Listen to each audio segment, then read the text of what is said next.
Me llamo Elías y a mis 21 años, la vida me parecía un maratón cuesta arriba. Hasta la Nochebuena pasada, mi impresión era que había nacido con una estrella poco afortunada. ¿Sabes a qué me refiero? Deudas universitarias que crecían como la maleza, una montaña inabordable que me robaba el sueño. Era el tipo de presión que te obliga a madurar a marchas forzadas, a tomar decisiones que ningún joven de mi edad debería estar tomando. Tenía un trabajo nocturno en una gasolinera para cubrir los gastos, lo que significaba estudiar con la neblina del cansancio y faltar a clases matutinas esenciales. Mi vida social era inexistente, y mi dieta constante era la de supervivencia. Latas de judías, pan seco y el café recalentado de la gasolinera, la única fuente de calorías estable que no comprometía el pago de mis libros. Mi ropa estaba gastada, mis zapatillas mostraban remiendos improvisados con hilo de pescar y pelamento. Pero yo seguía adelante. No me lamentaba, en serio. Simplemente asumí que mis padres, siendo la gente trabajadora que eran, habían hecho todo lo que estaba en sus manos y que mi destino era labrarme mi propio camino con esfuerzo y sacrificio. Jamás esperé que nadie me concediera privilegios. Esta creencia en mi destino de luchador solitario no era un acto de victimismo, sino la piedra angular de mi identidad en la edad adulta.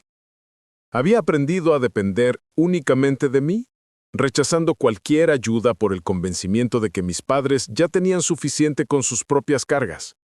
Ellos siempre me animaron con frases como: «Estamos muy orgullosos de lo responsable que eres, Elías», validando mi sacrificio sin jamás ofrecer una solución tangible a mis apuros económicos. Estaba convencido de que la escasez era la realidad ineludible de nuestra familia, un estigma generacional. Por eso, el peso de mis préstamos y mi trabajo extenuante se sentían como una medalla de honor, una prueba de mi madurez.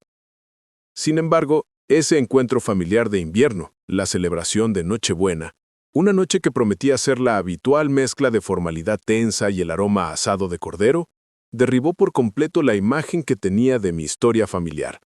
Fue un cataclismo silencioso, un despertar brutal que me hizo cuestionar cada recuerdo, cada sacrificio y cada conversación de los últimos 5 años. Todo comenzó con una simple y demoledora frase de mi abuelo, un hombre al que yo tenía en la más alta estima y que, sin saberlo, estaba a punto de encender la mecha de una verdad dolorosa. Las festividades navideñas siempre han sido un evento tenso e hipócrita en casa. La familia de mi madre es reservada y poco dada a las emociones, de esas que miden cada palabra como si temieran que se descubriera un secreto inconfesable.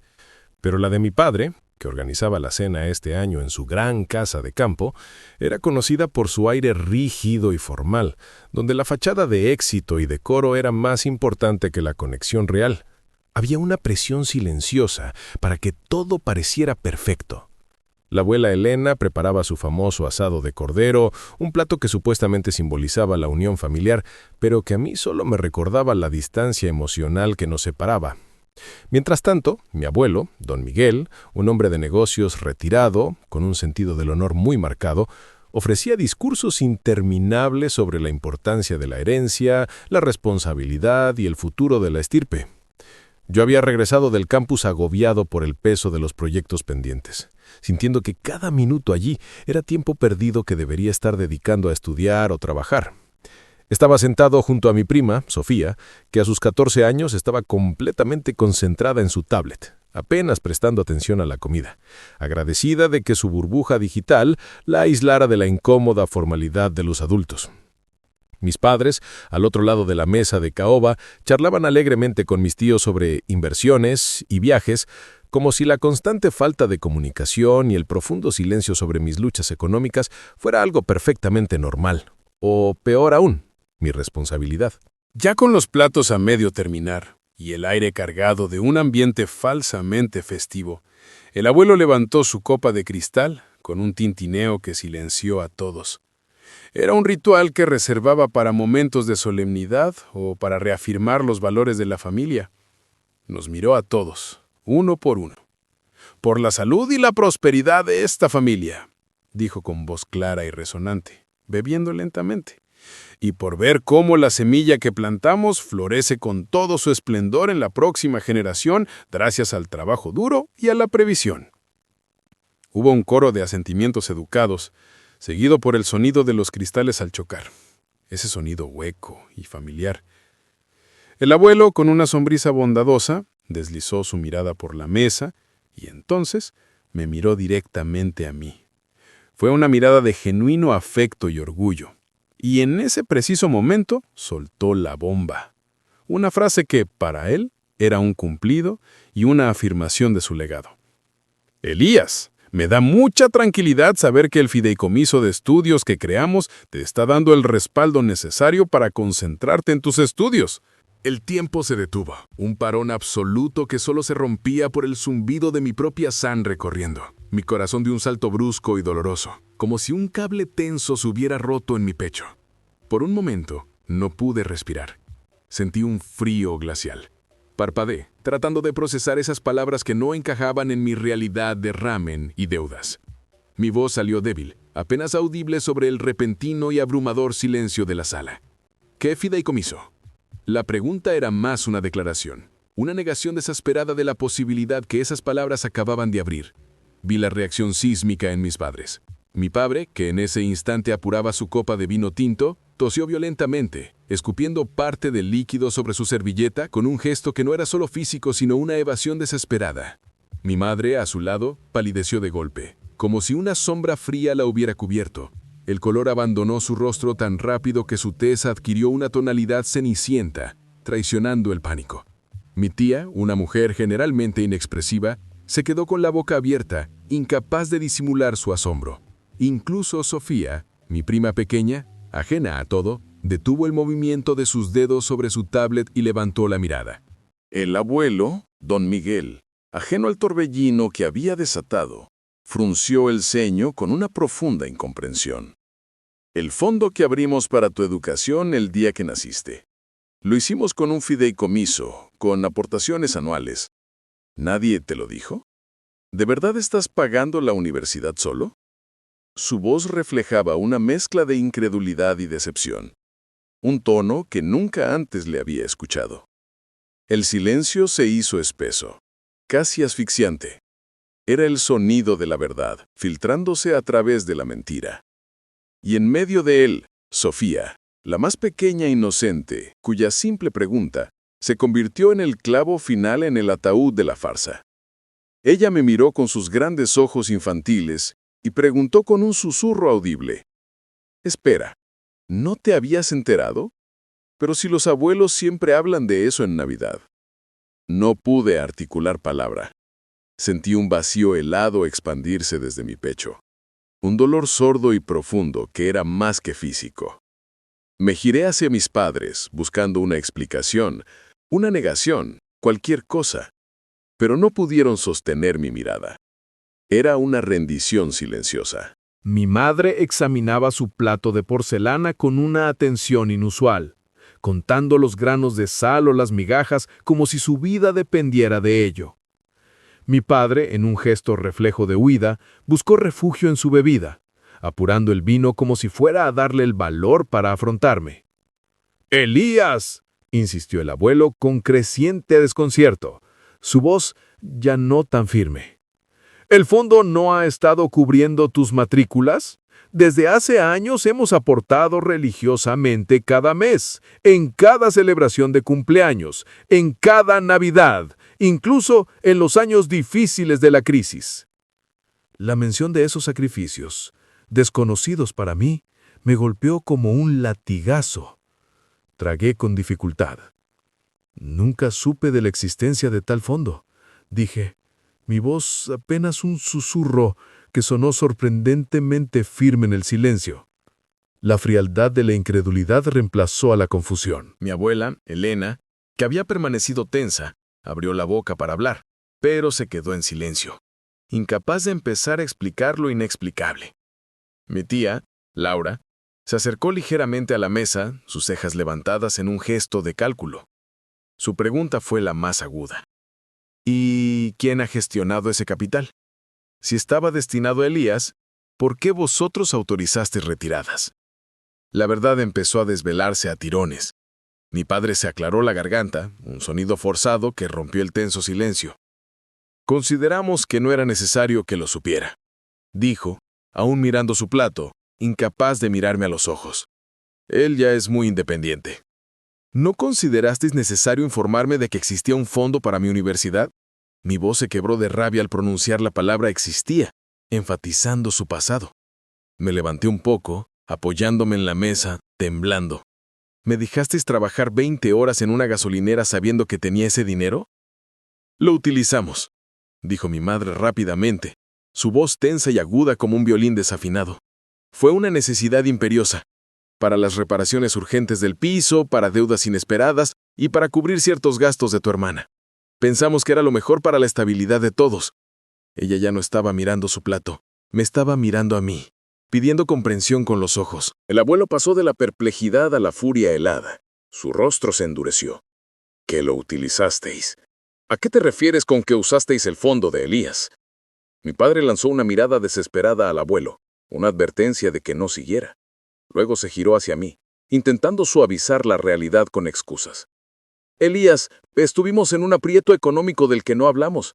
La hipoteca nos ahogaba. Había que arreglar el coche urgentemente para que tu madre fuera al trabajo. Y tu hermana necesitaba una operación y los brackets. ¿Mi hermana?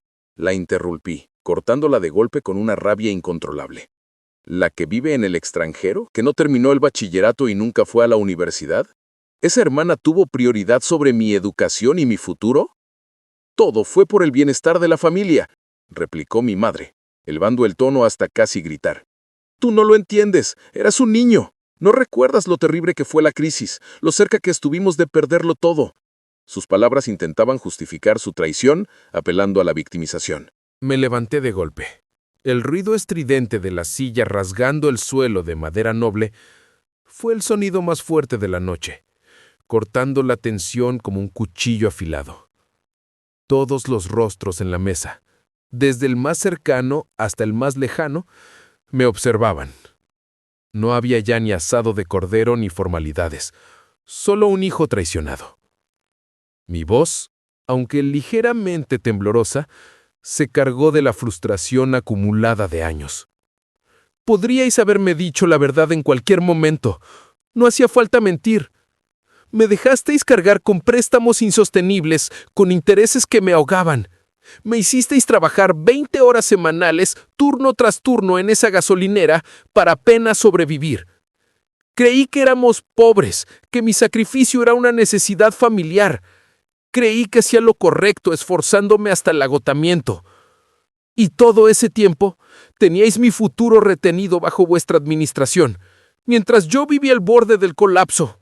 Mi padre desvió la mirada y se encogió. No fue así de simple, Elías, musitó, con poca convicción y un tono suplicante, como si intentara convencerse a sí mismo más que a mí. Estás malinterpretando la situación. Estás causando un espectáculo innecesario y nos estás faltando al respeto delante de tu familia. La mención de la palabra espectáculo me encendió. Me reí, una risa corta, hueca y amarga que resonó en el comedor. ¿Un espectáculo? Me habéis mentido durante años, permitiendo que creciera creyendo en una realidad de escasez impuesta. ¿Y yo soy el culpable de romper la calma? ¿Soy yo el que se comporta mal? Mi mirada se clavó en mi padre, exigiendo una respuesta que no podía dar. El abuelo, don Miguel, se había puesto rígido como el roble. Se dirigió a mis padres, con voz baja pero autoritaria que no dejaba lugar a réplicas. Era el tono de quien dicta sentencia. Ese dinero no os pertenecía. Fue un fideicomiso establecido legalmente. Era el patrimonio de Elías, su billete a un futuro sin deudas. Siempre lo supisteis. Era una regla inquebrantable.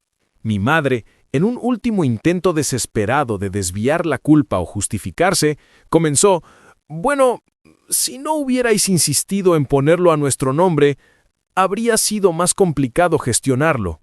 Su frase se ahogó en su garganta al cruzarse con la mirada del abuelo. «Lo hicimos porque confiábamos en vuestra moralidad», sentenció don Miguel con una gravedad inmensa, «porque pensamos que haríais lo correcto por vuestro hijo, que cumpliríais con la palabra que dimos a este muchacho al nacer. Su decepción era palpable, más dolorosa que la rabia. Un silencio sepulcral cayó sobre el comedor, el eco de la confianza rota. La vergüenza era una entidad física. Mis primos evitaron mi mirada, concentrándose en sus copas. Incluso Sofía, mi prima pequeña, había agachado la cabeza, comprendiendo instintivamente la gravedad de la situación. Mi tía, Laura, parecía genuinamente incómoda, y mi tío se reclinó lentamente en su silla, con los labios apretados y los ojos cerrados, como si quisiera desaparecer. Me senté de nuevo, no porque hubiera terminado, sino porque sentía que me fallaban las fuerzas. Mi cuerpo temblaba por la descarga de adrenalina. Mi mirada, sin embargo, se mantuvo fija en el único hombre que me había dicho la verdad. ¿Cuánto había en total?, pregunté al abuelo. Él dudó, visiblemente afectado por el dolor que acababa de causarme. Cerca de 60.000 euros para cuando cumpliste la mayoría de edad. Quizá más, con los intereses de los últimos 3 años. Nunca dejamos de aportar, pensando que te estábamos ayudando. 60.000 euros. El número flotó en el aire como una bofetada. 60.000 euros. Esa suma podría haber borrado la totalidad de mi deuda universitaria. Podrían haber cubierto el alquiler, los libros, incluso haberme permitido reducir mis horas de trabajo. Y, por fin, haberme permitido respirar y enfocarme en mis estudios como un estudiante normal. Miré fijamente a mis padres. Mi madre parecía a punto de estallar en llanto, pero en mi pecho ya no quedaba espacio para la piedad. Solo una frialdad cortante. Mi padre, por su parte, mostraba enojo, no vergüenza. Solo se sentía acorralado y atacado. Mi padre, con la mirada aún desafiante, apretó la mandíbula. «Hicimos lo que era obligatorio», masculló, con un tono que intentaba sonar justiciero, pero que solo revelaba su desesperación. «Teníamos que mantener el techo sobre nuestras cabezas. El banco no espera. Éramos responsables de esta casa y de tu hermana». «No», respondí, con voz baja y densa, controlada. No era un grito, sino un juicio final. Hicisteis lo que era más fácil para vosotros.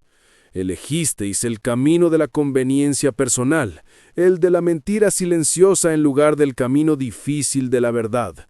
Decidisteis que mi futuro era un cajón de emergencia sin mi consentimiento, mientras me dejabais creer que la lucha era mía y solo mía. La abuela, Elena, que había estado observando la escena con los ojos llorosos, intervino, casi susurrando. «Debemos discutir esto. Entre todos. No podemos dejar que una noche de fiesta se convierta en una destrucción. Hay que buscar una solución familiar». Su voz era un ruego desesperado por restaurar la paz. Pero la paz ya era irrecuperable. Pero yo ya no escuchaba. Las palabras de mediación no tenían sentido ante la magnitud del engaño. Mi mente, que había estado procesando la cifra de 60.000 euros y el peso de mis deudas, ya había activado un modo de defensa y estrategia. Saqué mi teléfono. Mis dedos actuaron por instinto, con una precisión mecánica. No lo hice para grabar la humillación, ni para buscar consuelo en redes sociales, sino para abrir un documento. Algo que había guardado, oculto en una carpeta digital, que era un registro meticuloso de mis propios ahorros, de cada beca, cada propina ganada en la gasolinera y cada pago de tutorías. Era mi propio fondo de emergencia, el fruto de mi sudor. Mientras lo abría, iluminando mi rostro con la fría luz de la pantalla, vi a mi padre mirar de reojo. Sus ojos se fijaron en las columnas de números y su rostro se contrajo de miedo y reconocimiento. Sabía lo que era, o al menos lo que implicaba. La prueba de que yo, el hijo al que habían despojado de su fortuna, había logrado construir la suya propia a base de esfuerzo. En ese instante, supe que yo tenía una carta bajo la manga. No estaba listo para verbalizar la siguiente etapa de mi plan, no todavía. La verdad del fideicomiso había sido dolorosa, pero esta revelación era solo el inicio, la declaración de guerra que marcaba el comienzo de la batalla por mi independencia y mi dignidad. No pegué ojo esa noche. La adrenalina se mezclaba con una amarga tristeza, impidiéndome conciliar el sueño. Después de que la cena terminara en una dispersión incómoda, más parecida a la retirada de un campo de batalla que a una reunión festiva, con la abuela Elena tratando desesperadamente de salvar la situación ofreciendo un postre que nadie quería, recogí mis pocas pertenencias. No había deshecho la maleta. Mi visita había sido tan breve como una pesadilla.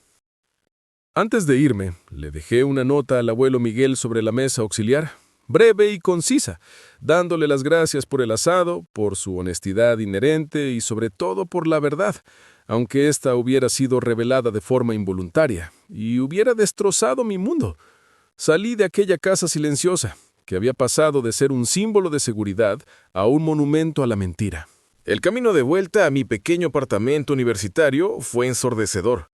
El silencio del coche era más pesado que cualquier grito que se hubiera dado en la mesa.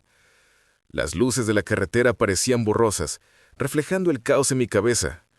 No se trataba solo del dinero, aunque 60.000 euros eran una cifra astronómica para mi realidad. La verdadera herida era la traición a la confianza, la sensación de que mi infancia entera había sido una puesta en escena, una ilusión manipulada por dos personas que no me veían como su hijo, sino como una herramienta financiera desechable en tiempos de crisis.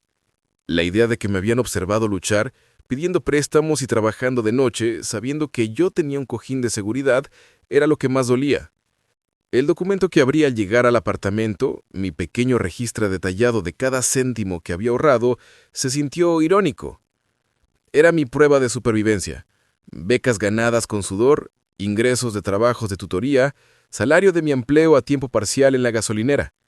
Estaba orgulloso de mi autosuficiencia, una cualidad que me había costado la juventud. Recordaba, con una punzada en el estómago, calcular si podía comprar un abrigo de invierno decente o si ese dinero iría directamente a pagar la luz. Elegí la sopa instantánea y reparé mis zapatos con pegamento industrial, mientras ellos, al parecer, elegían la comodidad y la estabilidad a mis expensas. Había sido el cordero sacrificado en el altar de su estabilidad familiar. Lo que mis padres ignoraban y lo que hacía que su traición fuera aún más amarga era que yo ya no era un simple estudiante en apuros. 3 semanas antes de aquella fatídica cena, la empresa de software donde hice prácticas, impresionados por mi rendimiento y mi ética de trabajo, me había ofrecido un puesto permanente al graduarme. No era un trabajo cualquiera. Venía con un salario excelente, una bonificación por firma considerable y opciones sobre acciones. Me habían comunicado que me estaban preparando para un rol directivo en los próximos 3 años, debido a mi madurez y dedicación. Había esperado el momento oportuno para darles la noticia, imaginando la rara expresión de orgullo sincero en sus rostros. Pero ahora, mirando mi pantalla, la euforia se había extinguido por completo.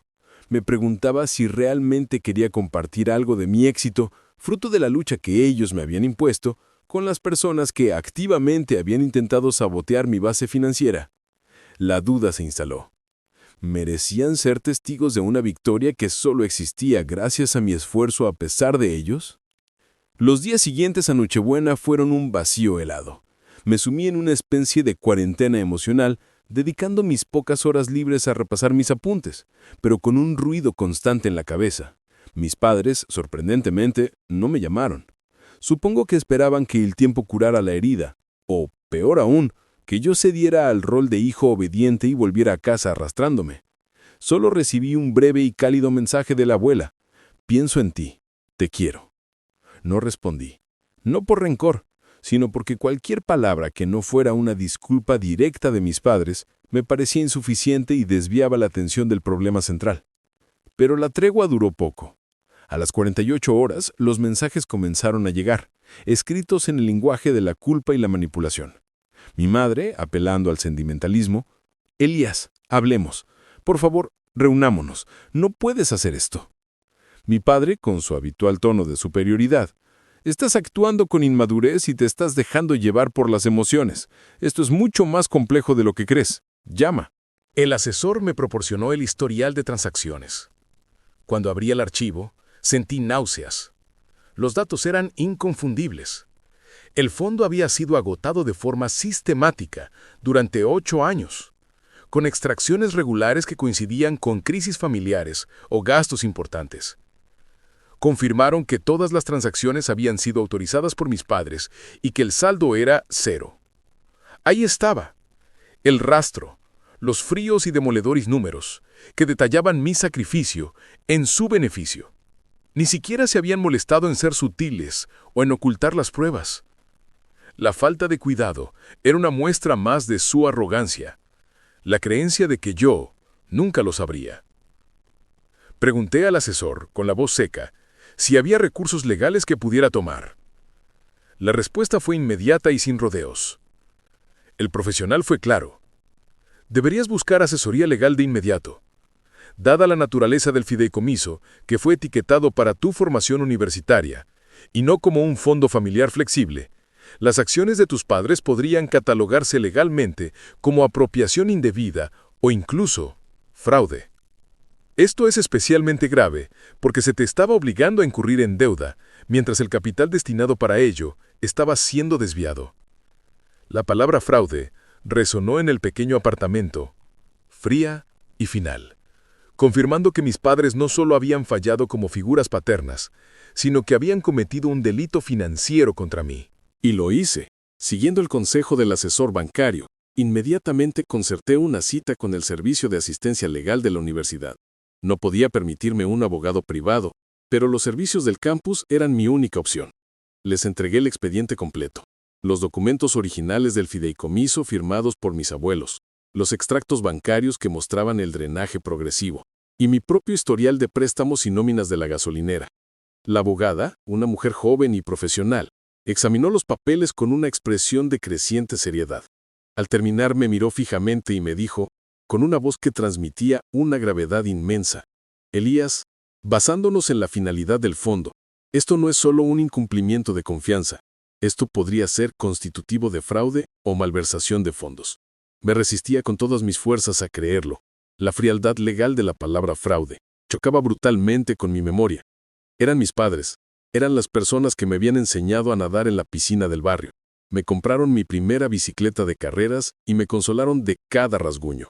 Y ahora, eran personas a las que quizás tendría que enfrentar en un tribunal, transformando el conflicto familiar en una batalla legal pública. El dolor era inmenso, una mezcla de amor residual y amarga decepción. Ese fin de semana me aislé por completo. Me desconecté del mundo y de las clases. Necesitaba sumergirme en el silencio para lograr la claridad que me permitiera tomar una decisión irreversible. El domingo por la noche, el aislamiento se rompió con un golpe en la puerta de mi apartamento. Era mi padre.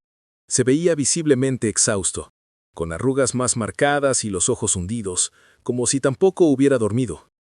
¿Puedo entrar?, preguntó, con un tono más suplicante de lo que nunca le había escuchado. No me moví de mi sitio. Abrí la puerta solo lo suficiente para verlo. El estrecho pasillo del rellano actuaba como una línea de batalla. «Solo quiero dialogar», insistió. Mantuve el silencio pétreo. No iba a facilitarle las cosas. Suspiró, un sonido pesado y derrotado. Bien, yo hablo, tú escuchas. Estaba incómodo en el pasillo, con las manos metidas torpemente en los bolsillos de su abrigo. Nunca fue nuestra intención que esto llegara a tal extremo. Creíamos que solo lo íbamos a pedir prestado, solo íbamos a devolverlo. Eras joven, pensamos que no te darías cuenta. Luego, la situación se prolongó, los intereses subieron y perdimos el control del dinero y de la verdad. Lo miré fijamente, sin parpadear. Podrías haber sido honesto en cualquier momento del proceso. Cuando la casa estuvo a salvo, cuando el coche se arregló, incluso antes de que me endeudara. Lo sé, admitió, bajando la cabeza. Pero tu madre temía tu resentimiento. Tenía miedo de que la verdad destruyera la familia. Quería esperar a que pudiéramos reponerlo, a que el fondo estuviera íntegro de nuevo para poder contártelo. Tuvisteis 2 décadas para proteger ese fondo y 3 años para reponerlo mientras yo trabajaba en una gasolinera, sentencié. Se encogió encajando el golpe. Luego dijo algo que lo cambió todo. Una explicación que, aunque justificativa, reveló su verdadera jerarquía de prioridades. No solo lo usamos en nosotros, Elías. También fue una prioridad para tu hermana. Sus estudios privados, su tratamiento médico. Ella siempre ha sido la que más problemas y necesidades ha tenido. Tú, por otro lado, siempre has sido capaz de resolverte la vida. Creímos que lo manejarías con tu beca y tu trabajo. La rabia regresó, hirviente e inmediata. Era el golpe más bajo de todos. Así que por ser el hijo autosuficiente y de bajo mantenimiento, ¿me castigasteis quitándome mi futuro? ¿Mi independencia fue la justificación para despojarme de lo que era legítimamente mío? No respondió. Simplemente bajó la mirada hacia sus zapatos, incapaz de defender su lógica. Entonces pregunté, buscando la única respuesta que importaba. ¿Qué habrías hecho si el abuelo no hubiera dicho nada en Nochebuena? ¿Habríais seguido mintiendo? ¿Me habríais dejado hundir en la deuda sin que lo supiera? Me miró, y por un instante juro que vislumbré un doloroso arrepentimiento real, genuino, sin excusas, en la profundidad de sus ojos cansados. No lo sé, dijo. Era la única verdad desnuda que había escuchado de su boca en años. Asentí lentamente, tomando el peso de esa admisión. Luego di un paso atrás y cerré la puerta en su cara. No hubo gritos, ni drama, solo un final silencioso. Pero algo dentro de mí se solidificó. Ya no había dudas. No podía simplemente superarlo. Ellos eligieron. Ahora me tocaba a mí elegir. Tampoco dormí esa noche. Después de cerrar la puerta frente a mi padre, me apoyé en ella por un largo rato, escuchando sus pasos apesadumbrados alejarse por el pasillo hasta que el silencio se lo tragó. Esperaba sentir algún tipo de satisfacción, la euforia de haber ganado el enfrentamiento, pero solo sentí un duelo profundo y hueco. Era el dolor que llega cuando finalmente ves a tus padres no como los guardianes infalibles que creíste que eran, sino como seres profundamente falibles y egoístas que, cuando llegó el momento de la verdad, se antepusieron a ti y a tu bienestar por su propia comodidad.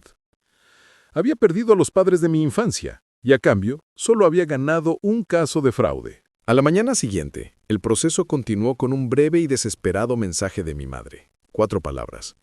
Lo sentimos infinitamente. No respondí. Esas palabras no equivalían a 60.000 euros ni a 3 años de soledad.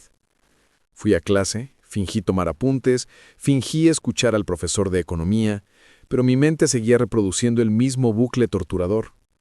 La voz de mi padre diciendo, «Tú siempre has sido capaz de resolverte la vida».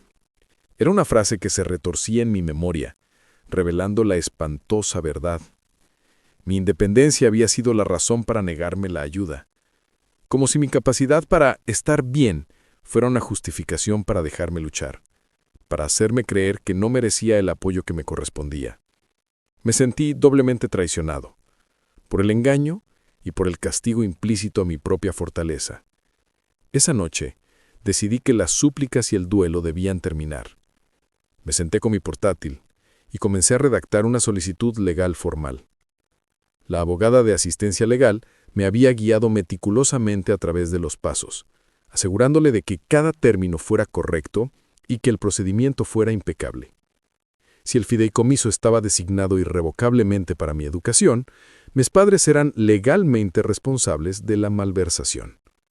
La abogada había usado la palabra indemnización varias veces, un término que prometía justicia. No pregunté por las posibles consecuencias penales. No estaba listo para cargar con ese peso.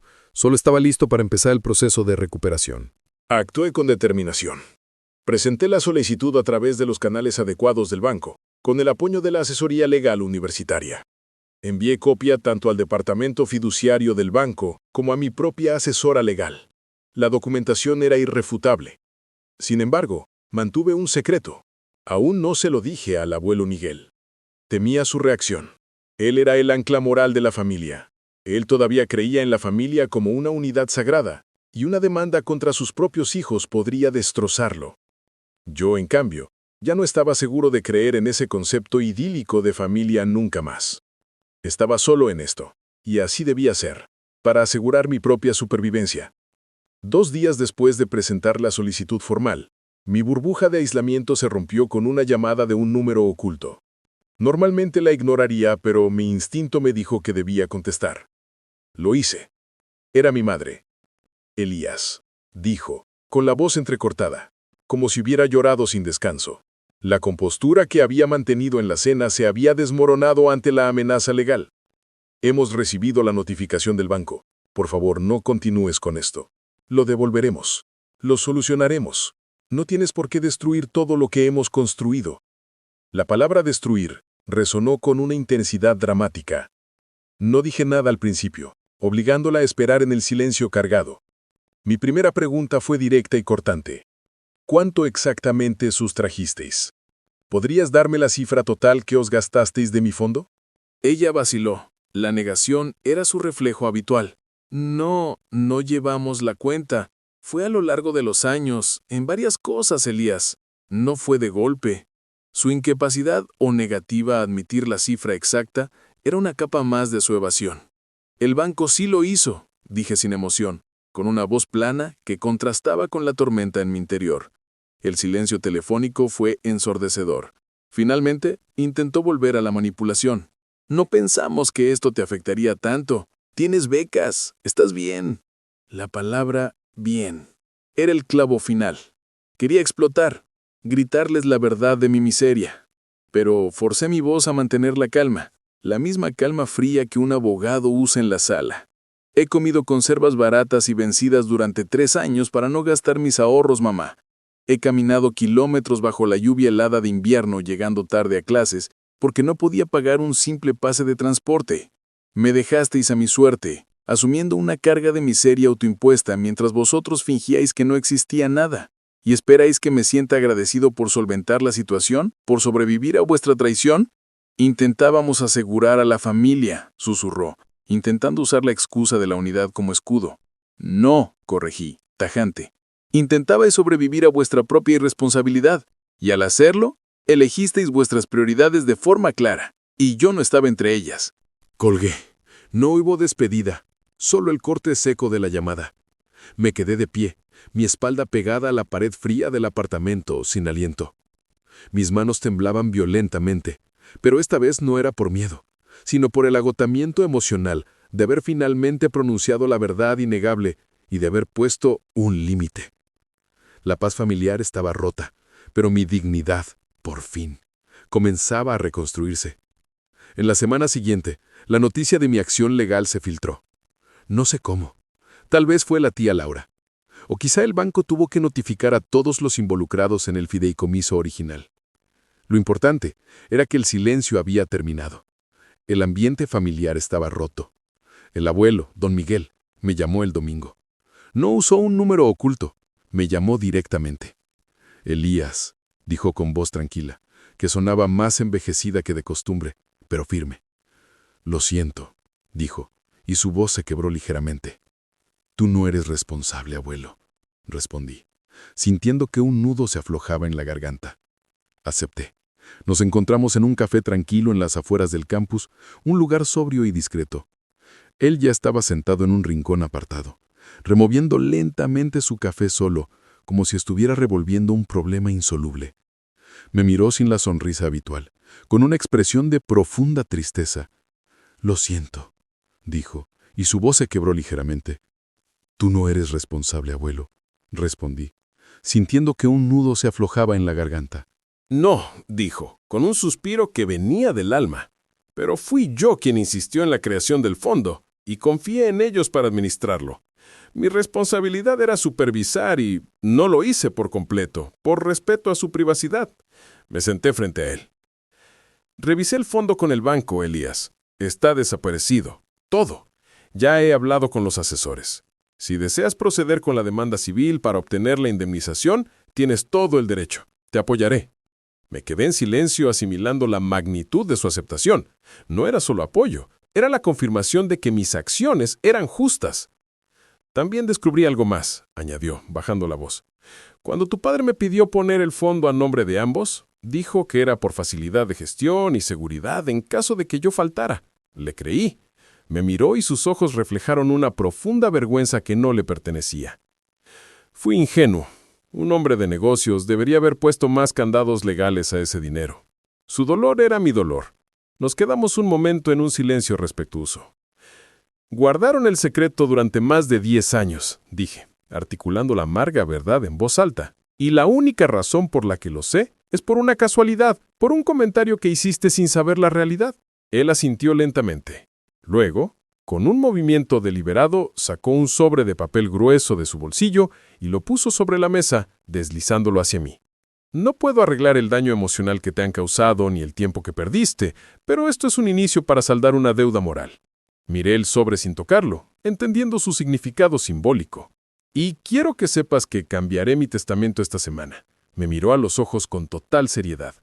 Mi herencia directa irá a un fideicomiso exclusivamente para ti, Elías, con un ejecutor legal externo y cláusulas irrevocables. Nadie más podrá tocarlo. ¡Jamás! Lo miré. Realmente lo miré y le creí. Había un honor en su gesto que contrastaba brutalmente con la deshonestidad de mis padres. Lo que más me hirió fue que él creyera en mi valía y en mi futuro, y que ellos, mis progenitores, hubieran demostrado lo contrario. Esa noche, al abrir el sobre en la soledad de mi apartamento, encontré un cheque de caja por 15,000 euros. Era una cantidad considerable. Sentí una punzada de rabia al mirarlo. No era una alegría por el dinero. Era la rabia de que alguien de la familia finalmente estaba validando mi valía con un sacrificio económico. Significaba que un hombre me valoraba lo suficiente como para darme una parte significativa de su patrimonio en vida. Mis propios padres, no. Al día siguiente de mi encuentro con el abuelo, fortalecido por su apoyo económico y moral, di el paso final. Presenté la demanda formal de indemnización y rendición de cuentas contra mis padres a través de mi asesora legal. Ya no era un conflicto de palabras, era un proceso legal activo. Y mientras la maquinaria de la justicia comenzaba a girar lentamente, comencé a planear algo más. Sabía que la formalidad legal no era suficiente para cerrar el ciclo de engaño. Necesitaba una confrontación final, una declaración de mi independencia ante toda la familia. La fecha era obvia. Se acercaba la Navidad, y por tradición inmutable, siempre la celebrábamos en su casa. La Navidad llegó demasiado rápido, envuelta en una capa de ansiedad fría. Era la primera vez que temía ir a casa. No de forma trivial, como un adolescente que teme el sermón, sino con la sensación de estar entrando en territorio hostil, donde cada abrazo, cada sonrisa, sería una trampa. No llevaba un espíritu festivo, sino una misión. Empaqué lo esencial para una noche, nada más. Ningún regalo, pues no tenían nada que celebrar con ellos ni que ofrecer a quienes me habían robado. Había avisado al abuelo Miguel de mi intención de asistir. Él no me dio consejos, solo preguntó, ¿estás preparado, Elías? Le respondí con un simple sí. Lo estaba. El aire exterior era helado, pero al acercarme a la casa, esta parecía cálida y perfecta, iluminada con luces parpadeantes y coronas festivas. Una imagen engañosa, una fachada que escondía la putrefacción de la verdad.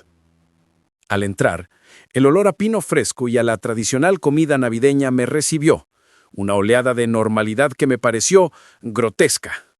Mi madre y mi tía reían forzosamente en la cocina, un sonido hueco. Mi padre, con mi tío, fingía una conversación casual y la más absoluta normalidad en el salón, discutiendo sobre deportes. La farsa se detuvo abruptamente. Se congelaron al verme. Sus sonrisas se borraron y sus cuerpos se tensaron, dándose cuenta de que la confrontación que habían intentado evitar había llegado a su puerta. No saludé. No hice contacto visual. Simplemente me quité el abrigo sin premura y lo colgué. Un acto deliberado que demostraba que no estaba allí de paso. Luego me dirigí al comedor.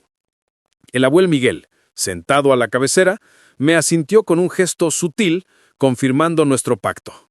Mi abuela, Elena, con los ojos hinchados por el estrés de los últimos días, evitó mi mirada. Mi hermana, la supuesta beneficiaria de parte del fraude, estaba en la otra punta de la mesa, absorta en su teléfono, y ni siquiera me reconoció al pasar. La mesa estaba puesta para un banquete, pero se sentía más como el escenario de un juicio. La cena fue un suplicio. Los intentos de conversación eran superficiales y se cortaban abruptamente, dejando largos silencios llenos de temor. Todos evitaban el tema, asumiendo, con una arrogancia pasiva, que me había calmado o que el conflicto se reduciría a una disputa monetaria negociable. Se equivocaban. Yo no estaba allí para ser el hijo bueno y perdonador, estaba allí para ejecutar la verdad.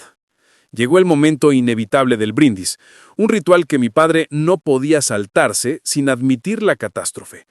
Se levantó con su copa, soltó el discurso habitual sobre la importancia de la unión familiar, la fortaleza y la esperanza. Luego, con una sonrisa forzada y condescendiente, concluyó: «Estamos muy orgullosos de todo lo que han logrado nuestros hijos. A pesar de los obstáculos de la vida, hemos permanecido unidos y fuertes». Me levanté antes de que pudiera volver a sentarse, impidiendo el aplauso. Mi movimiento fue lento, deliberado, capturando cada mirada en la mesa. Unidos, ¿verdad? Mi voz era fuerte y clara, cortando la atmósfera festiva. Excepto para la honestidad, excepto para la transparencia, excepto conmigo. El silencio que siguió fue absoluto, tan denso que se podía cortar. Saqué la carpeta de mi bolso, la misma que contenía mi vida financiera y la prueba de su traición. Estaba pulcra, con secciones marcadas con pestañas de colores. La puse en el centro de la mesa, justo al lado del plato principal. «Este es el expediente completo», dije con voz firme sin una pizca de duda. «Del fideicomiso que acotasteis. Está cada transacción, cada fecha cruzada con mis facturas de préstamos y mis nóminas de gasolinera, para que nadie piense que exagero la magnitud del engaño». El rostro de mi madre se deshizo en una expresión de horror y derrota. Mi padre, por su parte, no mostró lágrimas, solo apretó la mandíbula con furia contenida, sintiéndose expuesto y públicamente humillado. Me dirigí al abuelo, un gesto que reconocía su apoyo. «Me preguntaste si estaba listo». «Lo estoy», le dije con una inclinación de cabeza. Luego me giré hacia el resto de la mesa, asegurándome de que todos escucharan. Tuve 3 trabajos en la universidad. Pasé hambre real y documentada. Me privé de cada experiencia juvenil, cada viaje, cada libro que no fuera de segunda mano, porque creía que no había dinero. Me culpé por no ser lo suficientemente bueno, lo suficientemente rápido, mientras mis padres consumían mi futuro con comodidad. En ese momento, mi hermana, que había estado absorta, finalmente levantó la vista. «No todo fue su culpa», dijo, defendiendo débilmente. «Una parte considerable fue para mí». «Sí», dije, clavando mi mirada en ella, sin rencor, solo con hechos. Clases privadas, regalos caros, tratamientos que podían esperar. Todo financiado con el dinero de mi educación, mientras yo remendaba mi ropa para ir a trabajar. La abuela Elena no pudo contenerse más y rompió a llorar en voz alta. «No lo sabíamos, Elías. Lo sentimos tanto». «Os creo», dije, reconociendo su inocencia. «Pero esto no es solo sobre dinero. Es sobre dignidad, es sobre confianza, es sobre una elección moral». Miré directamente a mis padres, uno a la vez. «Pudisteis haberme dicho la verdad en cualquier momento, pedir ayuda a vuestros padres, o dejarme trabajar un poco menos. Pero elegisteis dejarme luchar solo con un peso que no me correspondía». Mi madre susurró, agarrándose a la última excusa que le quedaba. «Pensamos que era por tu bien». «¿Por mi bien?», pregunté, elevando el tono. «¿O por el bien de la imagen del hijo perfecto, que no cuestiona la autoridad ni la moralidad de sus padres? ¿Por el bien de mantener una vida que no podíais pagar?». No hubo respuesta. Tomé aire. La parte más difícil estaba por venir. «Presenté la demanda formal contra vosotros. Los procedimientos están en marcha. No lo hago por venganza barata, sino porque las acciones en la vida tienen consecuencias legales y morales, y no voy a cargar más con el peso de vuestras decisiones. Ya cargué con vuestra deuda por 3 años». Mi padre, con el rostro pálido de rabia e incredulidad, se levantó lentamente de su silla. La figura de autoridad se desmoronaba. «¿Nos vas a demandar? ¿A tus propios padres? ¿Vas a llevar esto a un tribunal?». «No», dije manteniendo mi voz firme y baja. «No es un acto de capricho. Estoy exigiendo rendición de cuentas por una apropiación indebida y por la traición a la confianza que depositó en vosotros mi abuelo». Intentó un último ataque, una burla que buscaba minar mi decisión. «¿Vas a destruir a la familia por dinero, Elías? ¿Vas a sacrificar todos nuestros lazos por una cifra?». No, repetí, mirándolo sin parpadear. Vosotros la destruisteis en el momento en que decidisteis que yo importaba menos que vuestra comodidad. La lealtad y la confianza son los lazos de la familia. Al romperlos, ya no queda nada que destruir. Concluido el enfrentamiento, recogí la carpeta de la mesa con un movimiento final y me dirigí hacia la sala de estar, donde aún se sentía el frío eco de mi declaración. Todos seguían congelados en sus asientos, como estatuas de sal. Me acerqué a la chimenea apagada y puse otro sobre de papel grueso sobre la repisa. «No me quedaré esta noche», dije, mi voz resonando en el silencio. «No sé cuándo, o si volveré, pero ese sobre contiene copias de la documentación legal, la demanda formal y una carta explicativa dirigida a toda la familia, para que nadie pueda alegar ignorancia sobre los hechos». Era un último acto de transparencia, una garantía de que la verdad se mantendría. Mi madre sollozaba ruidosamente en el comedor, una mezcla de dolor genuino y pánico por el futuro. Mi padre miraba al vacío, su derrota reflejada en su inexpresiva mirada. El abuelo, don Miguel, se acercó a mí en la sala, rompiendo el círculo de silencio. «No lo hagas solo, Elías», dijo en voz baja con una mano en mi hombro.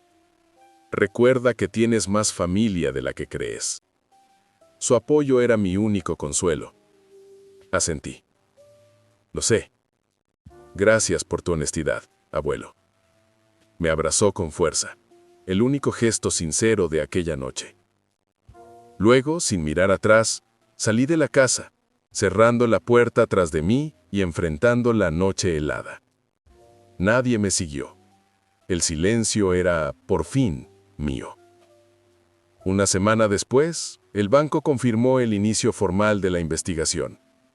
Si se probaba el fraude, mis padres tendrían que reembolsar la suma total más intereses o enfrentar sanciones legales mucho más graves.